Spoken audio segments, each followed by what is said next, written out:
How are we, lads? Welcome back to the YouTube channel. My name is Nick from Australia. Welcome to the Cowboys Manly review for round 11 of the NRL. Hope everyone is doing better than I am.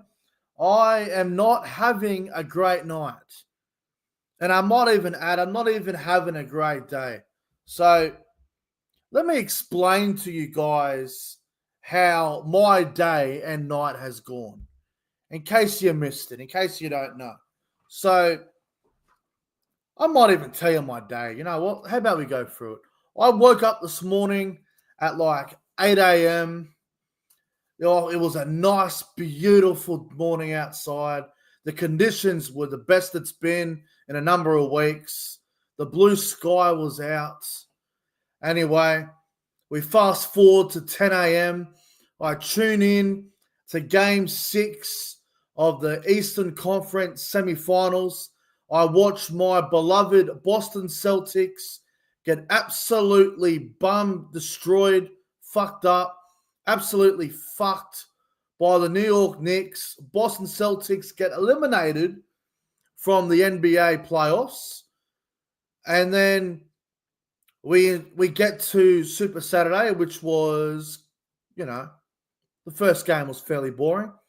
And then we get to the Cowboys game. I do a live stream with all of you wonderful people that tuned in, which was fantastic, by the way. And I watched my beloved North Queensland Cowboys get beat 24-6 at home against Manly. And it was just a complete disaster. So, yeah, we start with Boston. Actually, no, let me change that. I was up at 5 o'clock, I should say. I was watching Chelsea. Chelsea beat Manchester United. That's where the day started good. Then we get to the Celtics getting flogged. Then we get to the Cowboys getting flogged. It was just a terrible day. It really was. Really was a terrible day. Yeah, so frustrating as, to be honest. Very frustrating.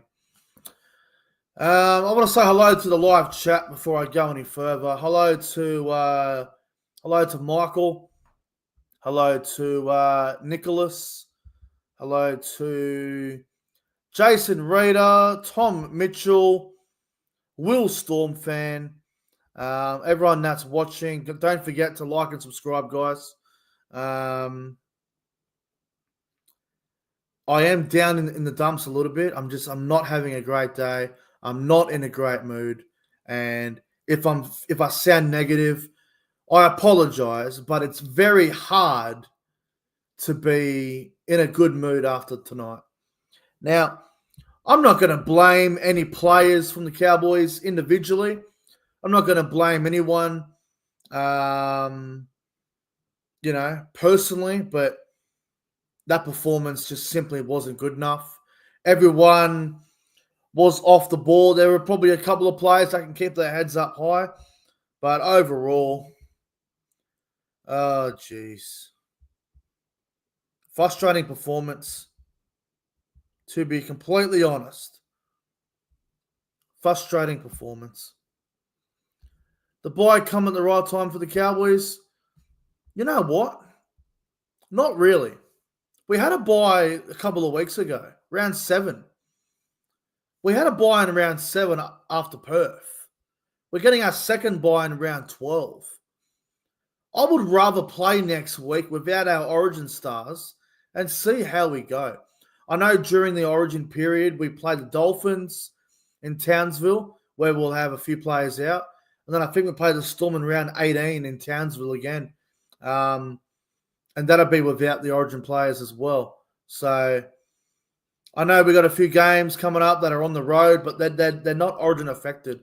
The round 14 game against Melbourne, we should have everyone on deck. That's a couple of days after Origin, I'm pretty sure. And, actually, no, it's a week after Origin. And the Roosters game is before the State of Origin 2 teams get announced. I think it's like the day before. So we got a couple of big games coming up in terms of travel, like Melbourne, Allianz. So We got to get some fucking wins on the board. And tonight was so disappointing. So disappointing. All I have heard since the game ended, was bring Clifford in, drop Vilea, bring this bloke in, bring that guy in, drop him, bring him in for him. Listen, I have said this so many times, and I'm going to have to start I might have to put this in my friggin' intro, just so people who don't really have a brain can actually understand this. If you don't want to support the boys during a tough period or a tough loss, then don't you dare jump on the bandwagon when we win a couple of games and we look like a top 8 side. Seriously. People want to bag Purdue for a bad game. People want to bag Vilea. They want to bag John Bateman. They want to bag all these guys every single time we win or lose. If you're not prepared to be there for a loss, I don't want to fucking see you there when we win. It genuinely shits me off on a consistent fucking basis. Sorry for the swearing, but this is passionate. This is real to me. This shits me off. I'm so tired of seeing all these stupid idiots on social media. They get there behind their mobile phone, they get on their tablet or their computer, and they want to bag the boys for one friggin' loss. And then the moment we start winning games, they shut their mouth for a moment. They get a zip tie straight to their lips, and they don't say a damn thing. But the moment we lose a game or someone plays like shit, they rip it off with fucking scissors, and all of a sudden they want to destroy the boys for one bad game. Listen, NRL players are human beings just like we are when we watch the product. But at the end of the day, you're going to have your good games. You're going to have your bad games. The players are not robots. They're not going to consistently win and score. I've seen people go online. I saw a comment tonight. Someone was like, oh, Viliami Vilea ruined my multi. You know what? Fuck your multi. What? You shouldn't have backed him in the first place. Simple. Pick someone else. Seriously. I had a friend put on a bet for me a couple of days ago for the Cowboys game this weekend. And I said, throw Scott Drinkwater in there for a bet. You know what? I'll pick Scott Drinkwater. So my mate put Scott Drinkwater in, and Drinkwater doesn't score a try. He gets denied the try. The bunkers say no try. It ends up being a no try. You don't see me going in DMs, going off about it. Get over it, man. Get over it. You're not going to win every game you play. Sure, I'm disappointed with the performance because it wasn't good. And you definitely have to question some things. And everyone's allowed to say what they want. But seriously, if you're going to bag everyone who had a bad game, but then you're going to kiss their ass when you see them at the airport or after a game and say, oh, I support you to the end, brother. Well, seriously, you can't have it both ways. Now, would the players accept criticism? Of course they will. It's part of the job. But you don't want to physically attack them all. Drives me fucking insane, man. Drives me insane. Now, the performance, right? Let's talk about it. Wasn't good. Definitely wasn't good. Halftime, it was 6-6. I actually thought we were in the game at halftime. I didn't think we were that bad. I actually didn't think we were that bad in the first half. But defensively, we were strong. We were in the first half. The defense was quite strong. But second half, it was really, really off. Really off the mark. The tries we let in, they just shit me off. Like you had the Saab one, which was an 80-meter try because of an error from us. And then a kick cross-field from Saab into the corner. Hang on, guys. I've just got to deal with the live chat here. Fuck me.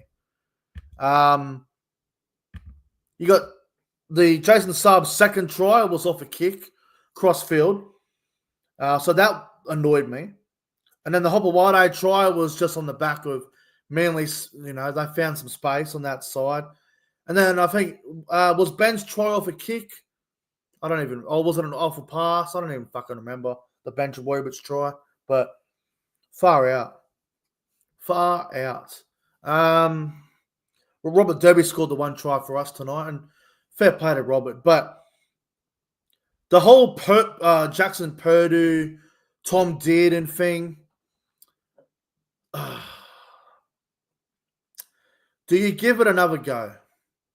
Because we have a bye next week, and then it's going to be questionable whether our Origin players will back up for the game against the Tigers in round 13. I think they will back up. I think they will. Just simply because the Tigers game is going to be a really important one, because our record is 4 wins, 5 losses, and a draw. If we lose to the Tigers and then we have to go down to Melbourne, I'll be very I'll be frustrated with that, to be honest. That would annoy the hell out of me. So the Tigers game in 2 weeks, that is gonna be a I don't know. That's gonna be a big game. It's gonna be a big game. As for the halves, Liz Garbo in the chat about Dearden and Purdue. Look, they definitely didn't combine enough, and it felt like we were missing that dominant half. So whether Clifford comes back in or not, I guess we won't know. But Todd Payton said in the press conference that he thinks it's a long-term thing. The more we play together, the better we get. Now, that's true. But my only question is, why are we doing that now? Like, we're literally round 11. We're almost at the halfway mark of the year. Why are we trying to change the halves now? Like, we had a draw. We had an unlucky loss against the Warriors at Magic Round. Like, why are we changing the halves now? Like, it's a strange one. I understand you want to get Zach Laibart in the team, and Laibart actually looked all right tonight. And I was fairly pleased with Zach Laibart. I thought he did some really good things tonight. But who do you drop? Everyone's saying Vilea, and I don't know if that's the answer, but there's got to be some questions on everyone. Like, you can't just blame it all on Vilea. Everyone's going to take accountability. So it'll be interesting to see what we do in the Tigers game in 2 weeks. We will have Cotter back if he backs up from Origin. We should have Tamalolo back. I think it was only a slight injury. He's already missed 2 games. Next week will be another week to get ready. So Tamalolo should be pretty close for the round 13 game against the Tigers. But we got a tough draw coming up, man. Our next 4 games are not easy games. And to be fair, no games in the NRL are easy. But you look at our next 4. So we got the bye. We got the Tigers round 13 up in Townsville. Round 14, we play the Storm in Melbourne. Round 15, we will have our Origin stars out when we play the Dolphins up in Townsville. And then we got the Roosters in Sydney. So Tigers are a new look team that they're probably similar to us to a certain extent. Like, they're around the 8. They're going well. Melbourne, they've had a couple of tough losses lately, but they're always hard to beat down there. And then Dolphins, who have been up and down. Roosters are up and down. So they're going to, obviously, all the games are winnable, but it's just about finding the right balance and just getting some consistency, to be honest. Look, wouldn't surprise me if they put Purdue in the centers again, Laibart to the other center and Clifford in the halves. Obviously, that would suck for Vilea, but something's going to give. Someone's going to miss out. And whoever it is, it probably won't be a popular decision. It probably won't be. But look, credit to Manly. They did well. They deserve to win the game. But I will say this about Manly. And some will agree with this, some will disagree with this, and that's fine. I think we actually made Manly look good. We had a lot of attacking chances. We didn't really take them. Manly definitely were the better team, and they deserved the victory. But I feel like we threw the game away more than they won the game because they weren't all that flash themselves. Like they had some issues as well. I think the difference was they offloaded the ball a lot around the ruck, and yeah, it's going to be. I thought they were good. Like they offloaded the ball well, they kicked well, and they took their chances. We didn't. They didn't. Let's more Gomez says, I reckon Todd squad remains the same after the presser with Todd. Yeah, well, if Cotter's back, he'll come in for someone. Tamalolo will come in. I'm assuming McKaylee and O'Donnell will probably make way. But I guess we'll talk more about that in the coming weeks. Now, look, I'll be honest, guys. I'm not in a good mood tonight. I'm pretty pissed off with the whole game, and I'm pissed off. If I'm being honest with you guys, I'm pissed right off. I'm not in the mood, and yeah. See, here's the other thing too. Everyone whinges about McKaylee coming in. He played 25 minutes and he only ran for 19 meters. Like, he's not going to get picked next game. He won't be there. Anyway, who the fuck knows? Who knows? Our best player was probably. Who was our best? Sam McIntyre was up there. Harrison Edwards had some good moments off the bench. He played pretty well, Harrison Edwards. McIntyre, Edwards, Robert Derby, Zach Labart, Nanai, and probably Griffin Name. They're probably all the ones I can say that played well. Everyone else was off their game. Caden Lars to debut. Yeah, well, I think he will in the next 3 or 4. In the next 3 games, he'll debut. He will. He's close. From what I understand, he's close. All right. Well done to Manly. Player of the game. I don't know who the fuck to give it to. I'll just say player of the game. You know what? I'll give it to Saab. Saab was good. All right. We'll have a quick brief over the other games because I want to get out of here because I'm in a shit mood, and you can understand why. You can understand why I'm in a shit mood. Warriors held on to beat the Dolphins 16-12. Warriors did lead 16-0, and then the Dolphins came back late, but it was too little too late in the end. There was one bad decision in that game that was disgraceful. The two of us are Shaq knock on, and Harris Tavita in front of the ball picks it up, and then the Warriors score like 3 tackles later. But in saying that, the Dolphins didn't deserve to win the game. They were behind pretty much all game, and it was too little too late in the end. Too little too late. And as for the other game, Sharks over the Storm, 31-26. I found it very hard to really get into this game just because of the mood I was in, but this game was a cracking game. This was a very entertaining game. Melbourne, like we've spoken about a lot lately, their defense, gee whiz. Melbourne's defense has been shocking. Not sure what's happened with Melbourne's defense, but they had a rough night in defense. So you had Ronaldo, he got a try. Atkinson got 2 tries on the wing because Stone Street and Ramian went off injured. Fanil Blake scored. KL Errol for Melbourne. Xavier Coates had 3. Meany got 1. Anderson got 1. That Xavier Coates try where he jumped over. I think it was Atkinson. That was ridiculous. That was insane.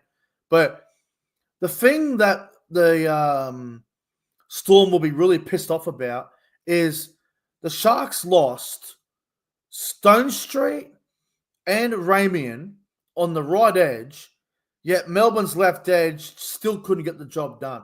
They had players out of position. Atkinson was on the wing. The whole thing was all over the place, to be honest. It was all over the place. So, look, disappointing for the Storm. Craig Bellamy will be pissed right off, I reckon. So, we'll see what happens for the Storm going forward. But I noticed something tonight that may be a bit of a concern. Melbourne Storm's away record this year has been shocking. Like, have a look at it. Round 4, they lost in Sydney to the Dragons. They lost to the Dolphins at Suncorp round 7. They lost to the Raiders at Magic Round at Suncorp. And they lost to the Sharks at Cronulla. So, Melbourne have only won one away game all year. Far out. So, that's what? 1, 2, 3, 4. The Storm have lost 4 of their first 5 away games this year. Because normally, start of the year, right, because you got 24 rounds in the season. You play 24 games because of the free buys everyone gets. You have 12 at home. You have 12 away. Melbourne have only won 1 away game this year, and they've lost the other 4. So that is disappointing if you're the Storm. Storm have got to get their away record better. They got the Titans in round 13 on the Gold Coast. That is a game that they really should win. If they lose to the Titans, gee whiz. I'll be terrified to play in round 14 in Melbourne if, Magic Round was against the Raiders. Oh, yeah, it was a Storm home game, but technically it's an away game because it's in Brisbane. But, yeah, I know what you mean. But, gee whiz, Melbourne's away record hasn't been good. They got to fix that up quickly. Yeah, they did. I think the game against Manly was their best win on the road, clearly. But Sharks tonight, man, well done to the Sharks. They did well. I thought they were going to choke there for a minute, but they held on. And Adam Fanua-Blake, who I believe is the best prop in the game, he was out of this world tonight. 67 minutes, 1 try, and 229 run meters. Fanua-Blake is my player of the game by a long shot. Anyway, I'm out of here, guys. Thanks for watching the review tonight. Really appreciate you. And thanks to everyone that watched the live stream. I am going to have a glass of Coke and maybe some bloody rum if I can get some. But anyway, thanks for watching, guys. Like and subscribe. And see you in the next one.